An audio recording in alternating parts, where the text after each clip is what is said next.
ஆண்டவர் இயேசு கிறிஸ்துவுக்குள் எனதருமை சகோதர சகோதரிகளே, உங்கள் அனைவருக்கும் நம் ஆண்டவர் இயேசு கிறிஸ்துவின் நாமத்தினாலே வாழ்த்துக்களும் வணக்கங்களும். நீங்கள் போகின்ற பாதைகள் எல்லாம் உங்களோடு கூட கடவுள் வந்து உங்களுடைய எண்ணங்களையும் உங்கள் தேவைகளையும் நிறைவாக ஆசீர்வதிக்க உங்களுக்கு ஆசீர்வதிக்கிறேன். ஆண்டவர் இயேசு கிறிஸ்து பிரியமானவர்களே, இன்றைய வார்த்தை பகிரும் நிகழ்வில் நாம் சிந்திக்க இருப்பது திருத்தூதரான புனித யோவான் எழுதிய முதல் திருமுகத்திலிருந்து நமக்கு செய்திகள் கொடுக்கப்பட்டிருக்கிறது. இதிலே நாம் இறைவனிடம் வேண்டுகின்ற பொழுது நமக்கு நம் ஜெபங்கள் கேட்கப்படுமா, அது நமக்கு கிடைக்குமா என்ற கேள்வி பல நேரங்களில் நமக்கு எழுந்திருக்கும். அதற்கான விடையை இன்று முதல் வாசகம் சொல்கிறது.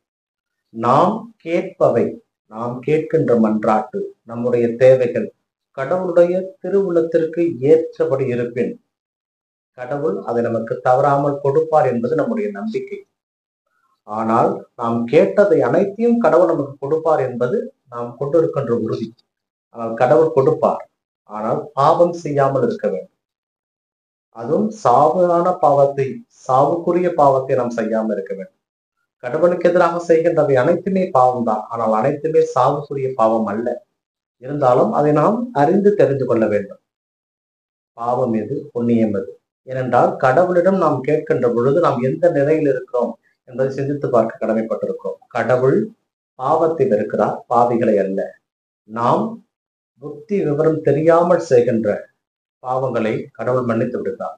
சில நேரங்களிலே தெரிந்து செய்கின்ற பாவங்களையும் கடவுள் மன்னிக்கிறார். ஆனால் அந்த பாவத்தினுடைய கனாகணத்தை பொறுத்து கடவுள் மன்னிக்கிறார். சாவுக்குரிய பாவம் செய்திருப்பேன், அதை அவர் வெறுக்கிறார். முடிந்தவரை கடவுளுக்கு உரிய மக்களாக, அவர் அன்பிலே நிலைத்திருக்கின்ற மக்களாக வாழத்தான் இந்த முதல் வாசகம் நமக்கு அழைப்பு விடுகிறது. பிரியமானவர்களை, இன்றைய நற்செய்தி வாசகம் யோவான் எழுதிய நற்செய்தியிலிருந்து நமக்கு செய்தி கொடுக்கப்பட்டிருக்கிறது. இங்கே நம் ஆண்டவர் இயேசு கிறிஸ்துவும் திருமுழுக்கு யோவானும் மக்களுக்கு ஞானஸ்தானம் கொடுக்கின்ற நிகழ்வை பற்றி நாம் சிந்திக்கிறோம். இதிலே திருமுழுக்கு யோவானிடம் சென்று சிலர் கூறுகிறார்கள், நீர் சொன்னீர் அல்லவா, இதோ இறைவனுடைய செம்மறி என்று. அவரும் அந்த பக்கம் திருமுழுக்கு கொடுத்து கொண்டிருக்கிறார் என்று சொன்னபோது, கடவுளால் அருளாவிட்டால் வேறு யாராலும் அதை கொடுக்க முடியாது. நான் அவருடைய முன்னோடி, அவருக்கு முன் வந்தவர், அவருக்கான வழியை ஆயத்தம் செய்ய வந்தவர். அவரை குறித்து நான் மகிழ்ச்சி அடைகிறேன். மணமகனுக்கு உரியவர். அந்த மணமகனோடு மணமகனுடைய தோழர் இருப்பார். அவரோடு அவர் சந்தோஷம் கொள்வார், அவரோடு பேசி மகிழ்வு கொள்வார். என்னுடைய சந்தோஷமும் அத்தகைய போலதுதான். அந்த இயேசு என்கின்ற மணமகன், திருவை என்கின்ற மணவாட்டி, இவருடைய மணமகனுடைய தோழன் நான். அதனால் அவர் சார்பாக நான் கொடுக்கிறேன். அவரோ வளர வேண்டும், நானோ குறைய வேண்டும் என்றை தன்னை தாழ்த்திக் கொள்வதை இந்த நற்செய்தி வாசகத்திலே பார்க்கிறோம்.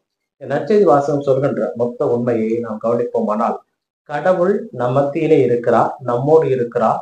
நாம் கண்டுகொள்ளாதபடிக்கு நம்மோடு இருக்கிறார். நாம் அதை அறிந்து தெரிந்து கொள்ள கடமைப்பட்டிருக்கிறோம். கடவுளுடைய சாயலாகத்தான் நாம் அனைவருமே இருக்கிறோம். ஆனால் நம்மிலே போட்டிகளும் பொறாமைகளும், நம்மிடையே ஏற்றத்தாழ்வுகளும், நம்மிடையே பாகுபாடுகளும் இருக்கின்ற பொழுது நம்மிடையே இருக்கின்ற கடவுளுக்கு நாம் என்ன செய்கிறோம் என்பதை சிந்தித்து பார்க்க கடமைப்பட்டிருக்கிறோம். நம் கண் முன்னே ஒருவன் கொல்லப்படுகிறான், நம் கண் முன்னே ஒருவன் அடிக்கப்படுகிறான், நம் கண் முன்னே ஒருவன் உதாசீனப்படுத்தப்படுகிறான். இவை அனைத்தையும் பார்த்து விட்டு நான் நகர்ந்து போகிறேன் என்றால் நான் கடவுளுக்குரியவன் அல்ல. என்னுள் கடவுள் இருக்கிறார் என்ற கேள்வியை நாம் எழுப்ப கடமைப்பட்டிருக்கிறோம். பிரியமானவர்களே, கடவுள் நம்மோடு இருக்கிறார், நம்மை வழிநடத்துகிறார்.